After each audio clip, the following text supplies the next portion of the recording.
C'est un déclic métallique, sec, définitif. La porte de l'entrepôt vient de se refermer violemment. De l'autre côté, Inès ne s'enfuit pas. Immobile, tournée vers la poignée, elle sourit. Ce sourire-là, figé dans l'ombre du couloir, je ne l'oublierai jamais.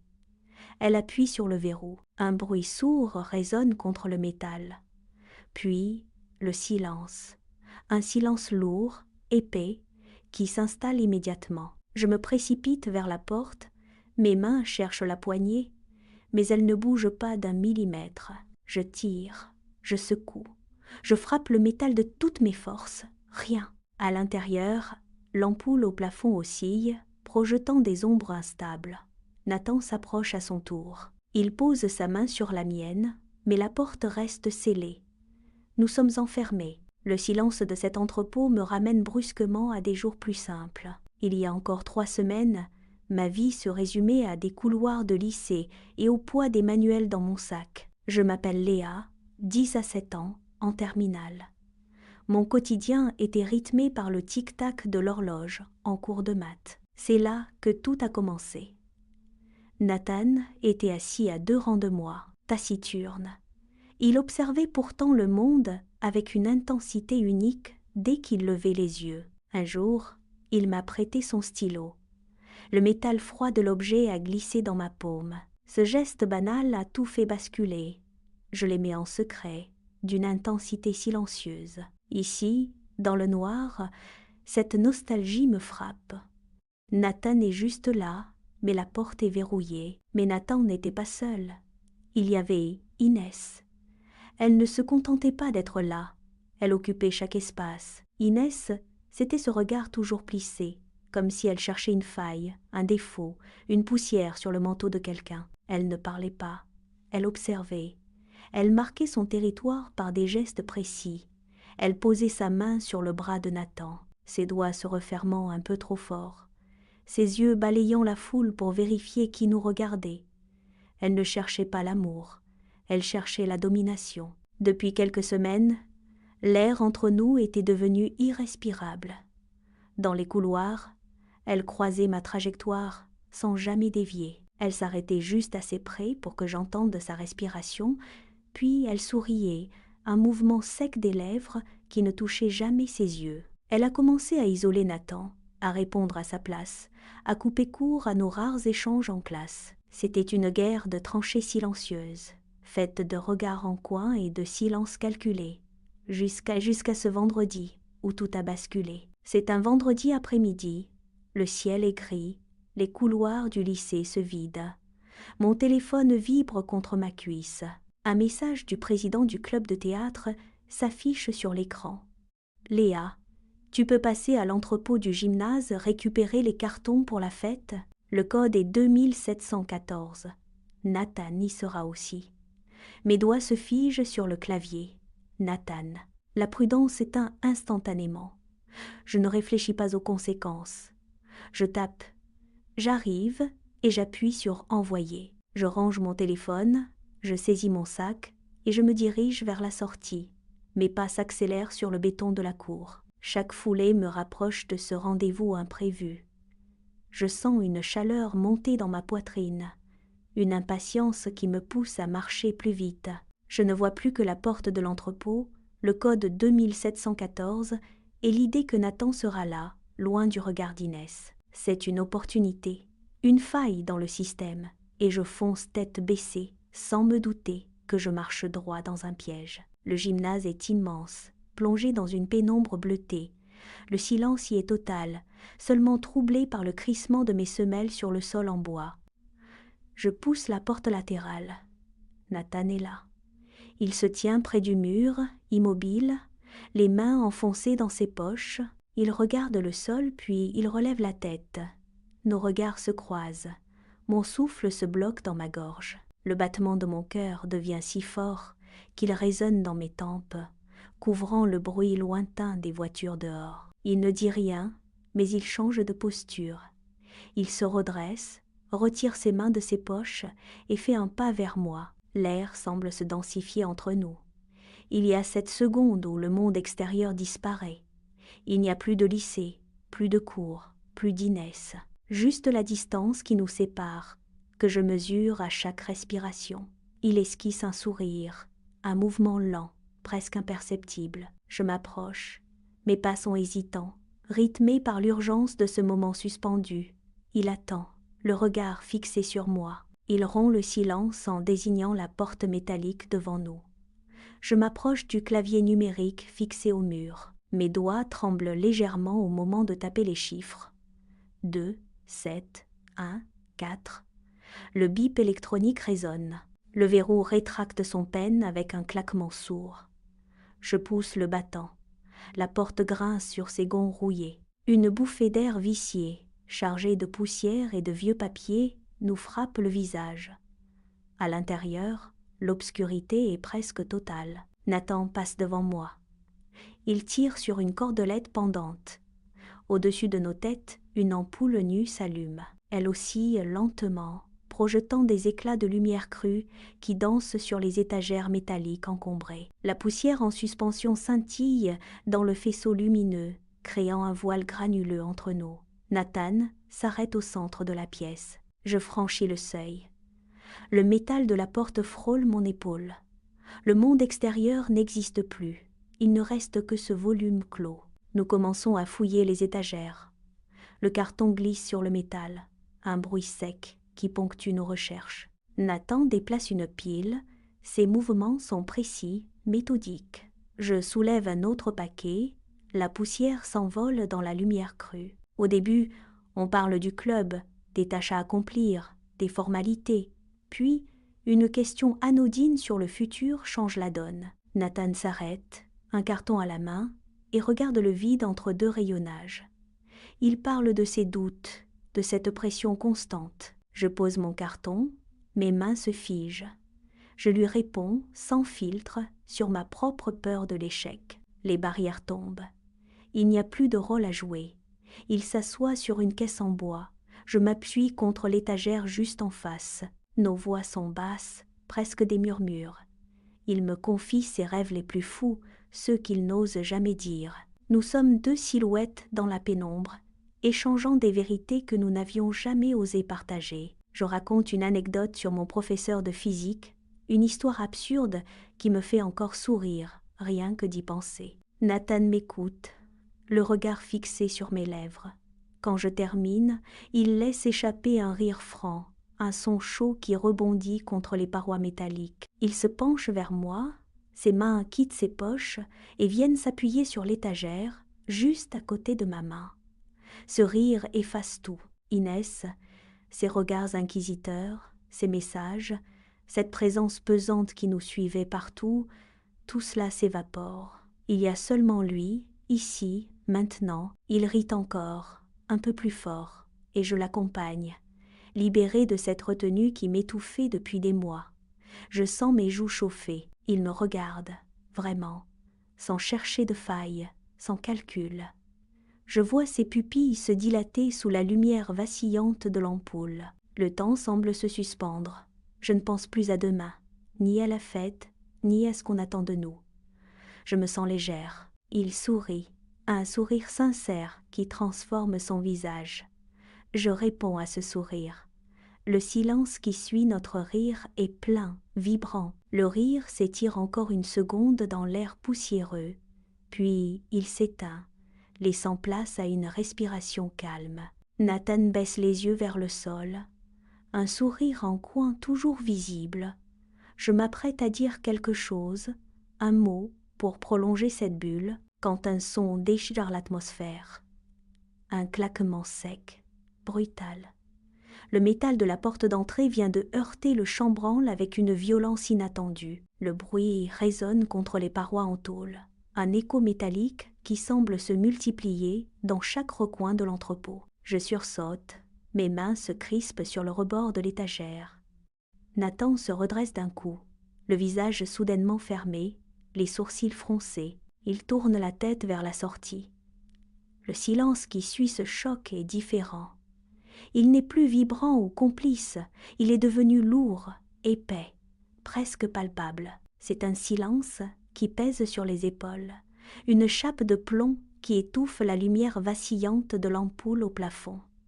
Je retiens mon souffle, mes poumons se serrent. Nathan fait un pas vers la porte, ses semelles grincent sur le béton froid. Je reste immobile, les yeux fixés sur la poignée qui ne bouge plus. La porte est close et le verrou a basculé. Nathan s'élance vers la porte. Ses doigts se referment violemment sur la poignée métallique. Il tire, une fois, 2 fois, avec une force qui fait trembler toute la structure. Le mécanisme ne bouge pas d'1 millimètre. Il grogne, plaque son épaule contre le battant et pousse de tout son poids. Le métal gémit, mais le verrou reste ancré. Il s'acharne, secouant la poignée dans un fracas désespéré. En retrait, main plaquée contre mes cuisses, j'observe ses muscles se tendre et ses veines saillir. Haletant, il réessaye, cherchant lentement la moindre faille dans la serrure. Rien. Le silence revient, oppressant. Mon cœur s'emballe. L'air se raréfie dans l'entrepôt. Je fais un pas vers lui. Mes jambes tremblent légèrement. Nathan se retourne, son regard balaye l'espace confiné, cherchant une issue qui n'existe pas. Il frappe le métal du plat de la main, un son sourd qui résonne comme un glas. Il me regarde, ses yeux cherchent une réponse, mais je n'ai que le silence à lui offrir. Nathan sort son téléphone de sa poche. Ses doigts pianotent frénétiquement sur l'écran. Il lève l'appareil vers le haut, cherchant un signal, un trait, n'importe quoi. Il secoue le bras, change de position, tourne sur lui-même, rien. Le symbole du réseau reste désespérément barré. Il grogne, ses yeux fixés sur la barre de progression. 3%. Le chiffre s'affiche, cruel, avant de clignoter. Il essaie de lancer un appel, mais le haut-parleur ne crache qu'un grésillement statique. Il baisse le bras, le téléphone pend au bout de ses doigts. Nous sommes dans une zone morte, une cage de Faraday faite de métal et de béton. Je m'approche des murs, je passe mes mains sur les parois froides, cherchant une fissure, un interstice. Rien, juste du métal plein. Nathan se laisse glisser le long d'une étagère, il s'assoit par terre, les jambes repliées. Je reste debout au milieu de l'allée, l'ampoule au plafond grésille, elle vacille, menaçant de s'éteindre pour de bon. Chaque ombre semble s'étirer, chaque recoin devient une menace. Soudain, un éclat bleuté déchire la pénombre. Le téléphone de Nathan, posé sur le sol, s'illumine brusquement. Il sursaute, saisit l'appareil, son visage soudain éclairé par cette lueur artificielle. Ses yeux parcourent l'écran, ses sourcils se froncent, puis ses traits se figent. Il ne bouge plus. Le silence dans l'entrepôt devient insupportable. Je m'approche, je vois ses pupilles osciller rapidement. Je pose une main sur son épaule, mais il se dégage brusquement, comme brûlé. Il me tend l'appareil, la main tremblante. Un message d'Inès apparaît. « Profite bien de ta soirée avec ta petite amie de remplacement. » Le monde autour de nous bascule. Ce n'était pas une panne. Inès nous a observés. Elle a attendu que nous entrions. Nathan lâche le téléphone, qui retombe sur le béton. La réalité s'impose. Nous sommes les cibles d'un plan orchestré. Le sang quitte mes joues. Je fixe l'écran, les mots d'Inès dansent sous mes yeux. Petite amie de remplacement. La phrase résonne contre les murs métalliques. Ce n'était pas une simple coïncidence, c'était une mise en scène. Le couloir, le silence, ce sourire que je croyais imaginer. Elle était là, dans l'ombre, à nous observer entrer. Elle a attendu le clic de la serrure pour sceller notre destin.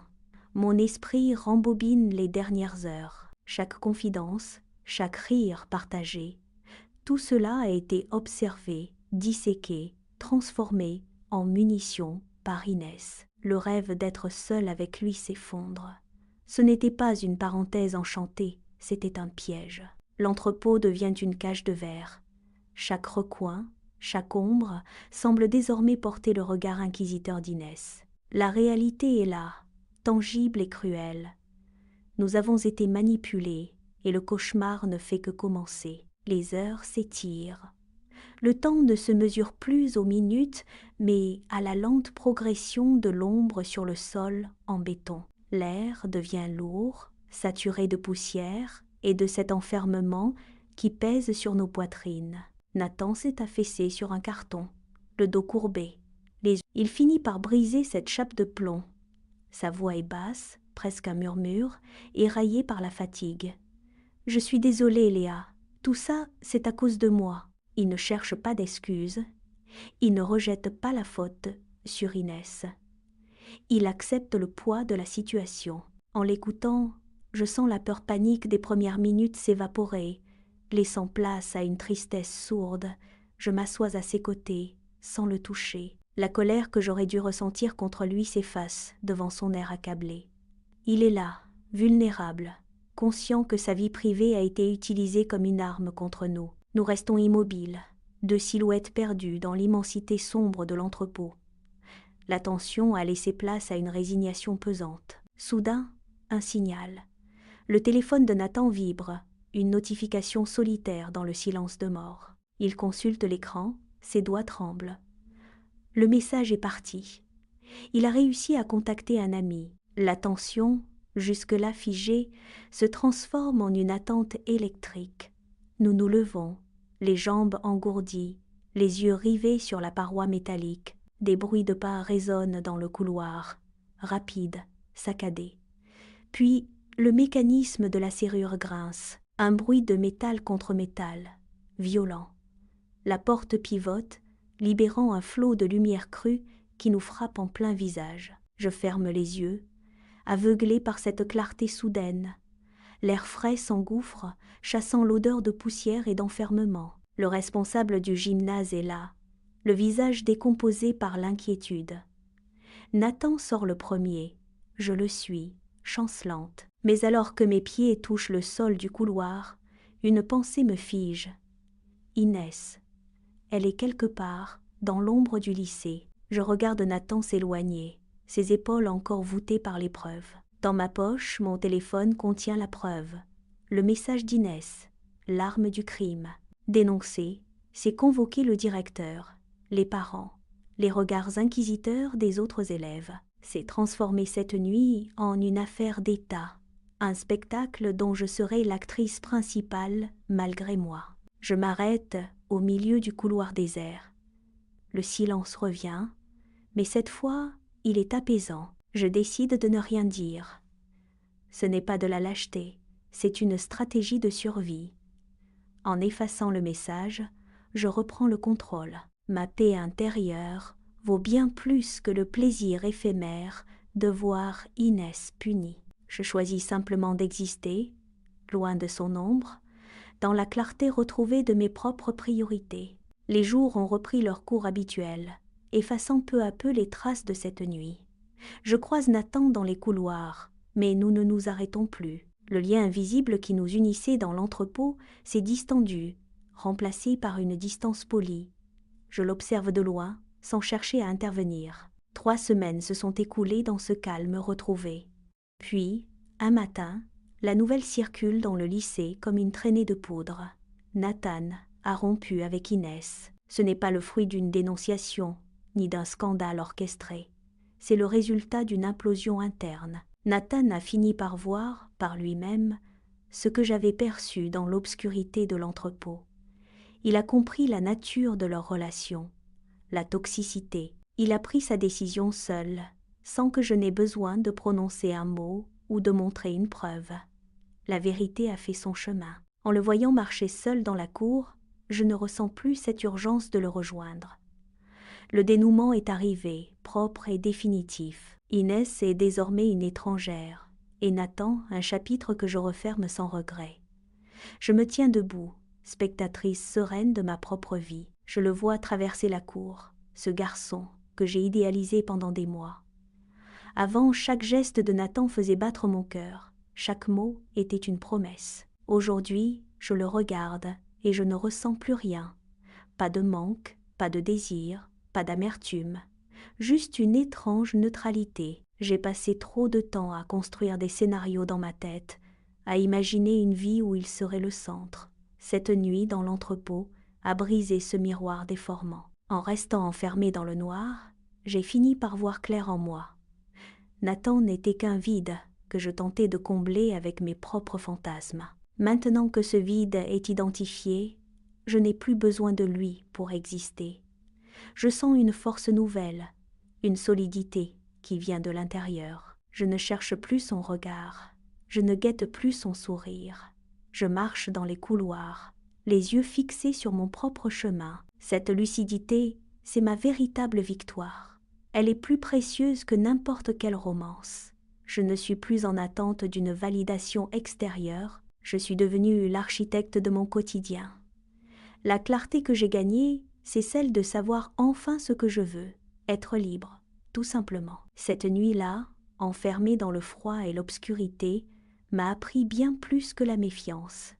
Elle m'a offert le cadeau le plus précieux, la fin des illusions. J'ai cessé de dépendre des autres.